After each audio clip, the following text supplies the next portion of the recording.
Bonjour, je vais donc reprendre mon cours de management des relations professionnelles. Je vous rappelle que je suis dans ma partie 1, les conflits dans les relations professionnelles, et que je traite mon chapitre 1, les sources du conflit. Les sources du conflit, elles se répartissent en 3 catégories, hein. Les sources psychologiques du conflit, les sources sociales du conflit, les sources organisationnelles du conflit. J'ai terminé de traiter la première section sur les sources du conflit. J'en arrive donc à la deuxième section, les sources sociales du conflit. L'approche que je vais mobiliser, elle est ici sociologique. Et cette approche, elle consiste en fait à expliquer les conflits, non pas à partir de la psychologie individuelle, mais à partir des situations sociales dans lesquelles sont placés les individus. C'est parce que les individus vivent en collectivité que se développent les conflits. Voilà l'idée maîtresse que je vais maintenant développer.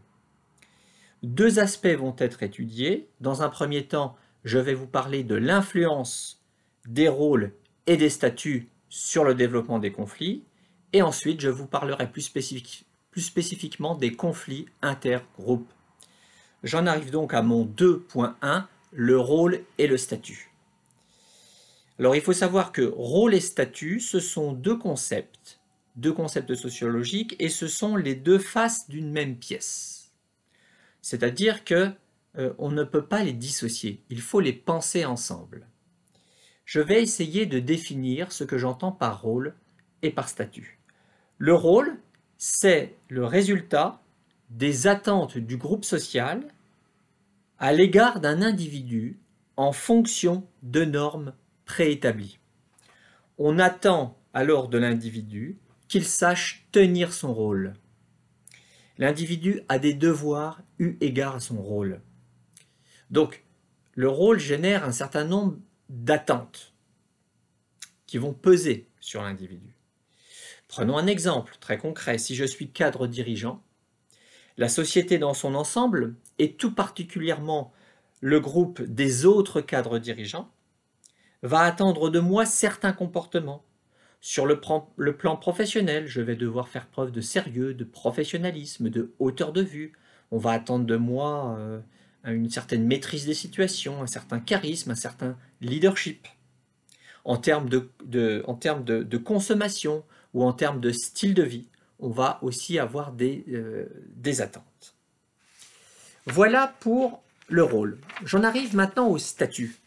Alors le statut, quant à lui, c'est le résultat des attentes d'un individu à l'égard du groupe en fonction de normes préétablies. C'est donc l'inverse, si vous voulez.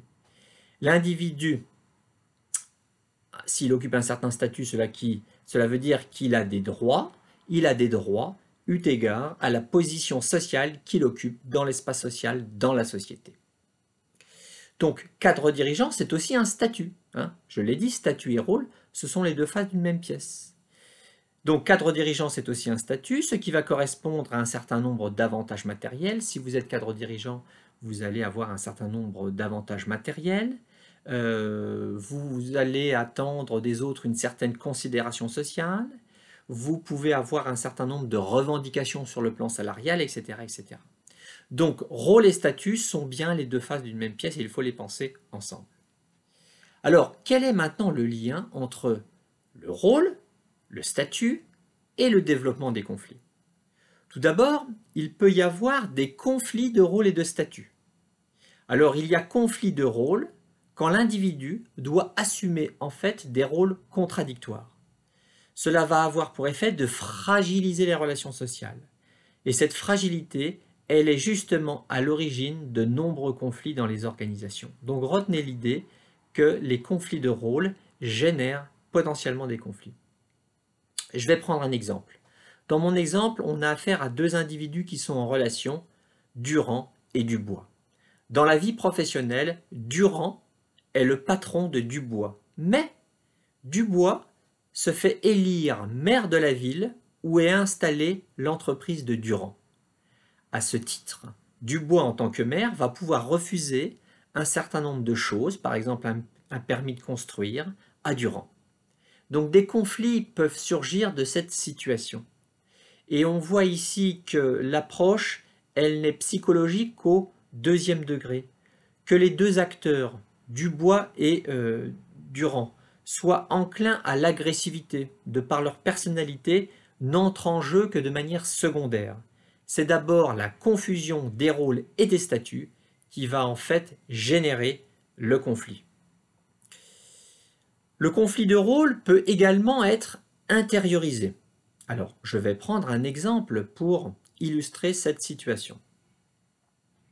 Dans mon exemple, il s'agit d'un employé qui est nouvellement promu cadre à 50 ans, donc sur le tard, et qui ne sait pas trop comment se situer vis-à-vis de ses anciens collègues avec qui il travaillait. Et ce cadre nouvellement promu va, par exemple, va peut-être manifester son malaise au travers de comportements un peu agressifs à l'égard de son ancien groupe d'appartenance. Pour faire valoir son autorité sur ses anciens collègues, par exemple, il va jouer au petit chef, autoritaire et distant. Il va essayer de s'imposer en jouant de son autorité.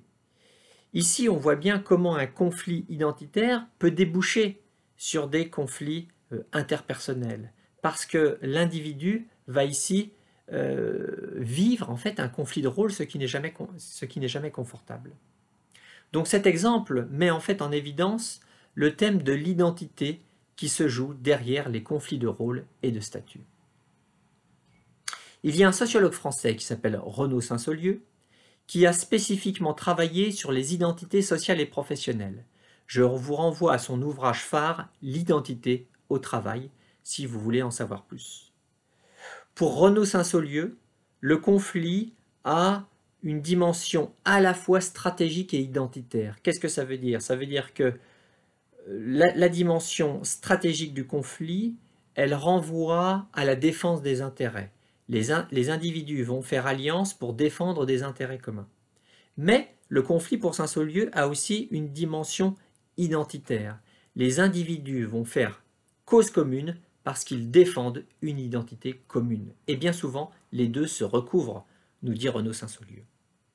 Par exemple, donnons un exemple, le conflit peut être un des moyens de renforcer l'identité du groupe de travail et de souder les acteurs faibles, les salariés par exemple, face à un pouvoir fort, la direction par exemple. L'ensemble des petits conflits dans l'entreprise permet en fait aux salariés de se retrouver côte à côte, unis. Ils sont unis par rapport à la défense d'un certain nombre de revendications et de positions. Les salariés vont alors se sentir appartenir à un même groupe, à une même unité. Cela va en fait renforcer leur identité commune. Le conflit qui les oppose par exemple à la direction va en fait renforcer leur identité commune. J'en ai terminé donc sur le 2 points, le rôle et le statut. Donc je pense que vous voyez bien le lien entre rôle, statut et développement des conflits.